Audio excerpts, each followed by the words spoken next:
Quando ser bom não basta. Stephen Brown, capítulo 3. Cadeias e liberdade. Quando não basta ser bom.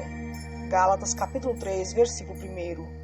Ó insensato Gálatas, quem vos fascinou a vós, ante cujos olhos foram representados Jesus Cristo como crucificado? O bispo William Kyle, em seu sermão para pastores, afirmou que a observação era uma das maiores armas do pregador. São estas as suas palavras. Quando este pregador chegar no domingo, depois de uma jornada através da semana, as pessoas perguntarão a ele: pregador, onde esteve e o que viu enquanto os trabalhadores labutavam? E então podemos dizer com reverência acerca deste pregador: ele abriu a sua boca e os ensinou, dizendo que haveria outro sermão do monte, embora menor. Os ouvintes sentam-se, soluçam e perguntam em voz baixa, com o coração aliviado: pregador, você viu e ouviu aquilo? Você foi muito bem. Vai, presta atenção e observa durante outra semana, mas não se esqueça de voltar e dizer o que ouviu e observou. Antes de iniciar este livro, quis ter a certeza que informava corretamente o que ouvia e via. Quis ter o cuidado para não me tornar uma espécie de Dom Quixote, um reformador imaginário. Com muita frequência, tentamos em nossas igrejas consertar o que não está quebrado.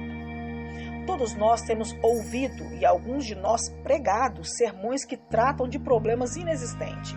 Quando o sermão acaba, sentimos como se o pregador tivesse resolvido um problema inexistente. Estes sermões provocam dois tipos de reação: ou fazem com que as pessoas passem a ter problemas que nunca tiveram, ou então fazem com que o ouvinte mais atento resolva passar alguns domingos fazendo algo mais produtivo, como, por exemplo, jogar golfe ou dormir. Durante anos, como pastor e conselheiro, enfrentei a falta de liberdade cristã em mim mesmo e nos outros. Cada vez mais eu via pessoas que deveriam ser alegres, cristãos livres, sofrendo de uma estranha e doentia escravidão em relação ao mundo e às opiniões de outros cristãos. Quando me pediram que escrevesse este livro, eu perguntei a mim mesmo: e se o problema aparecer só para mim?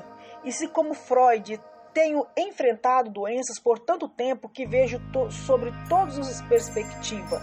E se eu generalizo algo que diz respeito apenas a algumas pessoas? Falta alguma coisa. Você talvez conheça a história de um psiquiatra que aplicou o teste de Rorschach em um de seus pacientes. O teste consiste em 10 desenhos variados, como borrões, sem referência alguma a uma cena específica ou pintura. O paciente deve interpretar cada borrão. Este paciente, em particular, descreveu cada borrão como se fosse uma cena lúgubre de sexo. Depois de interpretar uma série de borrões, o psiquiatra perguntou ao paciente: você realmente vê sexo em cada uma dessas figuras? Não fique preocupado comigo, doutor, respondeu o paciente. É o senhor que possui essas figuras obscenas. Imagino que, enquanto escrevo este livro, se não sou o único que percebo as figuras obscenas, ou se o problema está em toda parte. Será que a falta de liberdade cristã é problema tão sério quanto eu penso que seja? Que importância dou ao problema? Eu o vejo em proporções catastróficas. Em algum lugar, de alguma forma, a igreja perdeu o estímulo e a alegria de sua mensagem de liberdade. A escravidão imposta pelos fariseus tornou-se de novo uma marca à igreja. E creio que Jesus está indignado com essa escravidão hoje, quanto esteve no primeiro século. Mas e se eu estiver errado? Antes de iniciar este livro, pedi aos ouvintes do programa A Chave da Vida que me escrevessem sobre o que tinham descoberto sobre a liberdade. O volume de cartas foi esmagador. Recebi tantas cartas que poderia dedicar o restante do livro a elas, mas permita-me partilhar um pouco com você para mostrar-lhe o problema. Veja se você consegue se identificar com algumas das observações feitas nessas cartas. Se não conseguir, então não prossiga em sua leitura. No entanto, se conseguir identificar-se, ou aqueles que você ama, ou a igreja a qual frequenta, este livro poderá ser a melhor coisa que lhe tenha acontecido durante anos, porque ele vai dar-lhe a informação bíblica correta que poderá mudar a sua vida. Um homem do estado de Washington escreveu que quando era garoto ele conheceu a Cristo. Disse grande diferença que Cristo tinha feito em seu crescimento. Depois de adulto, foi morar em São José, na Califórnia. Envolveu-se numa organização muito vibrante. Ele ouviu coisas que nunca tinha ouvido antes sobre a obediência e sua responsabilidade como cristão. Steve, ele escreveu, eu na verdade tentei me conformar com o cristianismo que me haviam ensinado. Minha esposa e eu frequentávamos seminários cristãos sempre que tínhamos oportunidade. Depois de 2 anos e muitos seminários, eu mudei meu exterior, mas o interior não era ainda o que prometia a palavra de Deus. Eu assumia toda a sorte de compromissos, mas logo quebrava as promessas feitas a Deus, menos a última, prometi ao Senhor que nunca mais faria promessa. Frustrado, procurei o meu Senhor e lhe afirmei que nunca mais leria a sua palavra por obrigação, nunca mais assumiria nenhum compromisso só por dever. Minha oração seria espontânea ou eu não mais oraria. As coisas não mudaram da noite para o dia, mas agora, com o espaço que eu lhe dou, ele começou a se mostrar a mim. Tenho sentido vontade e liberdade para ler a Bíblia de novo. Steve, não estou querendo dizer que agora estou vivendo uma alegria completa. Você e eu sabemos que estaríamos mentindo. Mas agora eu me sinto livre para falhar. Eu não tenho mais a obrigação de ser um bom cristão. Um pastor de Massachusetts, que por longo tempo pastoreou uma igreja rígida em sua disciplina, que alguns chamariam de legalista, exclamou: eu não ficarei aqui nem mais 1 ano, simplesmente não consigo viver assim. Sempre achei que estivesse no caminho certo, mantendo padrões rígidos, mas me tornei pastor dos mais amargos santos que jamais conheci, e eu sou um deles. Um casal de Michigan escreveu acerca do seu ministério com jovens. Eles fazem demonstração de artes marciais coreanas e quando são rodeados por muitas pessoas, falam de Cristo. Você pode imaginar as críticas que eles recebem. Eles escreveram: nós atravessamos várias fases na vida, a começar por termos sido criados numa igreja muito rígida, com a qual estávamos envolvidos 8 dias por semana. Durante 4 anos, eles se sentiram culpados por viver uma vida de apostasia. Sua difícil volta à obediência não os levou à vitória da vida cristã. Muito pelo contrário, eles ganharam algumas fitas do meu curso de ensinamentos bíblicos. As fitas falavam sobre liberdade e perdão. Eles escreveram: graças a Deus, eles não desistiram de nós. A visão mais recente que tivemos através das suas fitas é que somos seres humanos e que Deus já nos perdoou. É algo que não ouvimos há muito tempo. Ou éramos surdos ou não tínhamos sido informados dessa dádiva. A doce certeza que agora experimentamos diariamente é o fato imutável de que nossos pecados estão perdoados. Agora andamos com o Senhor. A sua filosofia nos tocou de modo profundo. A liberdade que temos experimentado e que veio de Deus tem feito grande diferença em nossa vida. Uma senhora do Arizona escreveu que estava pensando como ela era quando jovem. Meus filhos eram bem pequenos e eu tentava ser uma mãe perfeita, um perfeito membro da igreja e uma esposa perfeita. Eu não trabalhava fora, mas isso seria quase como estar de férias comparado ao meu trabalho em casa. Na escola dominical, eu me comparava às pessoas que se diziam sempre agradecidas e que oravam constantemente enquanto lavavam roupa, passavam ou limpavam a casa. Tentei ser assim, mas logo desisti. Aos poucos desisti de acordar cedo domingo de manhã para irmos à igreja.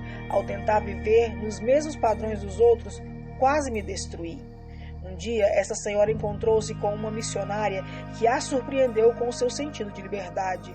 É fácil de entender pelas circunstâncias em que vivia, porque esta mulher era cautelosa no seu relacionamento com missionários. Ela carregava toda a culpa do mundo, mas em vez de criticá-la e julgá-la, a missionária confessou-lhe suas próprias fraquezas, sua falta de envolvimento com as atividades missionárias. Ela escreveu: não me lembro de todas as coisas que ela fez, mas me lembro que ela me permitiu enxergar o seu lado fraco e humano, e ainda assim, com toda a sua fraqueza, ela estava servindo a Cristo. Isto foi uma revelação em minha vida. Agora estou de volta para Cristo. Eu sou uma pessoa diferente. Um jovem rapaz escreveu-me que teve de abandonar o ministério para poder experimentar a liberdade de Cristo. Ele era filho de um pastor e cresceu dentro dos padrões de uma fé cristã, embora nunca fosse capaz de viver de acordo com aqueles padrões, ou pelo menos de cumpri-los de acordo com as definições do seu pai, um ministro. Para não entrar em detalhes sobre os anos seguintes, basta dizer que eu havia vivido uma espécie de escravidão. Ele começou a fazer um curso de pré-médico na faculdade e continuou dizendo: eu lutava para ser bom cristão e estar bem comigo mesmo. Eu havia me tornado bom jogador de bola no 2º grau, de acordo com os padrões normais, mas ainda assim não me sentia bem porque nunca consegui atingir o grau de perfeição para receber a aprovação do meu pai. Não que ele me castigasse, mas mesmo que quando eu jogava bem, ele criticava. Ele criticava áreas que precisavam ser melhoradas. Lutei muito para obter sua aprovação. Do mesmo modo, eu lutava para obter a aprovação do meu Pai do céu. De repente, este jovem decidiu que tinha sido chamado para o ministério. Na realidade, ele havia chegado ao ponto em que ele pensava que, para agradar a ambos os pais, o humano e o divino, ele deveria tornar-se muito espiritual. E todos sabem que isso significa ser pastor. Ele escreveu uma vez no ministério: pensei que tudo iria mudar. Com certeza Deus abençoaria meu ministério e obteria sua aprovação. Mas as coisas não mudaram. Embora tivesse sucesso como ministro, não conseguia aguentar essa situação e abandonou tudo porque percebeu que nunca conseguiria agradar nem seu Pai do céu, nem seu próprio Pai. Então, felizmente, o meu relacionamento com Deus começou a mudar. Cerca de 3 anos atrás, um homem partilhou comigo um texto bíblico que mostrava uma nova visão de como deveríamos nos chegar a Deus. O texto encontrava-se em João, onde Jesus disse: eu não mais o chamo de servo, mas de amigos. Comecei a descobrir que mesmo que eu fosse de Deus, desde os 8 anos, pertencia a Ele como servo. Eu estava desesperado para agradar ao Senhor, o patrão, cumprindo seus mandamentos. Agora sei que também sou o seu amigo. Agora, mesmo que deseje ficar longe do pecado, o que eu faço ou deixo de fazer não é tão importante quanto o fato de eu saber que a nossa amizade é maior do que as minhas falhas. Ele não voltou ao ministério, mas a história tem um final feliz. Agora eu sou o construtor e realmente gosto do que faço. De fato, sinto-me tão livre que outro dia, quando falava com uma mulher acerca de Cristo pela primeira vez em muito tempo, não sentia necessidade de manipular a situação. Eu me sentia livre para obedecer. Steve, sei que acabei de me libertar. Deve haver muito mais ainda para conhecer. Eu rogo por isso e espero que o seu livro nos ajude a encontrá-la. Uma senhora de Nova Jersey escreveu que, quando se tornou cristã, tinha medo das pessoas boas que a encontrava. Eu estava convencida de que nunca seria tão boa e ajudadora quanto elas. Abandonei a Cristo e a igreja por longo tempo. Esta apostasia não era culpa deles, mas minha. Eu apenas não podia entender. Mudar minha natureza expansiva, alegre, turbulenta e me tornar quieta e bem comportada era muito, muito difícil. Eu amo a arte, não só figuras piedosas de santos com sangue e anjos flutuando no ar, que não se parecem em nada com os temíveis campeões celestes que eu creio que sejam. Eu amo a música e a dança e gosto de cantar e rir. No início da minha vida cristã, eu sabia que teria de desistir de tudo aquilo. Tinha amigos que não dançavam, que haviam jogado longe a música do rock e que seguiam as regras muito melhor do que eu já tinha obedecido ou talvez pudesse obedecer. Tentei por muito tempo ser como eles e ao mesmo tempo me odiei por não conseguir ser eu mesma. Eu me rebelei até o limite máximo. Fiquei afastada durante 10 anos. A história dessa senhora também tem um final feliz. É maravilhoso que Deus seja maior do que tudo isto, porque do contrário, nunca teria encontrado o caminho de volta. De fato, creio que Deus me encontrou e me trouxe de volta. Sei que tentei limitar Deus, uma coisa extremamente ridícula, não é?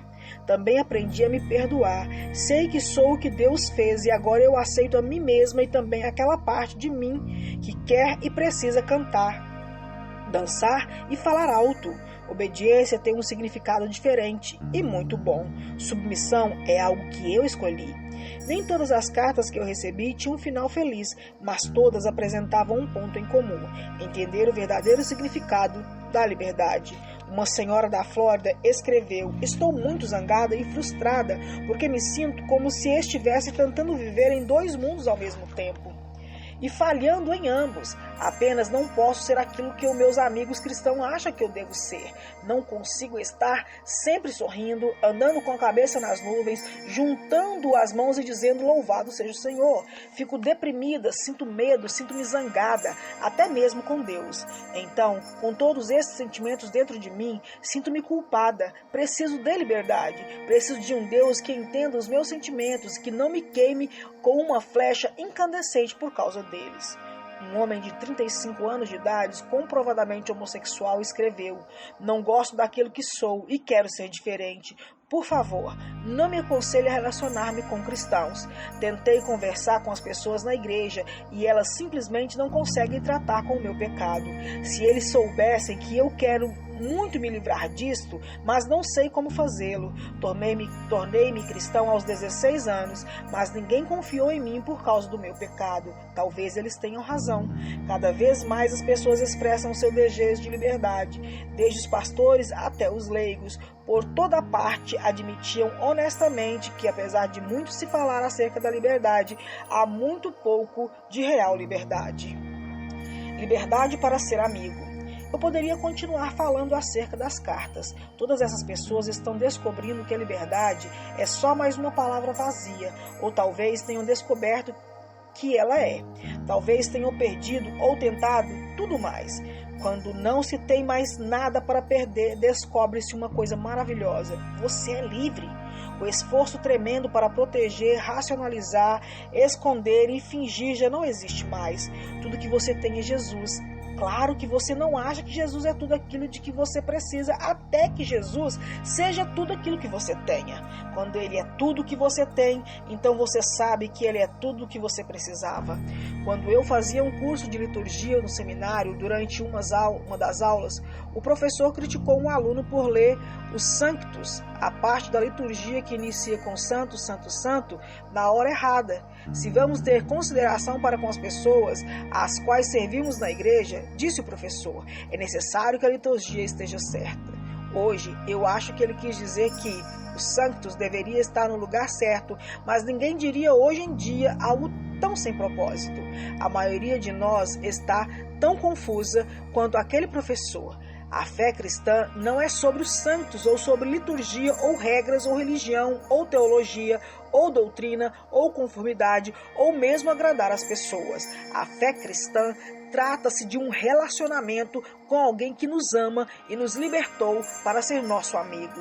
Quanto mais longe ficamos daquela liberdade, mais nos distanciamos do cristianismo do Novo Testamento e mais o nosso cristianismo se parecerá com qualquer religião, um mero sistema para manter o instituto básico da natureza humana sob controle. Em outras palavras, o cristianismo se torna um sistema de regras e regulamentos. Se vivemos de acordo com esse sistema de regras, nosso cristianismo se torna enfadonho, maçante e sacrificial, como uma vaga esperança de que Deus vai nos recompensar no céu pelo sacrifício. Se não vivemos de acordo com essas regras, ou mentimos ou desistimos de tudo. Existe uma terceira maneira bastante radical de se viver a vida cristã. Falaremos dela no próximo capítulo.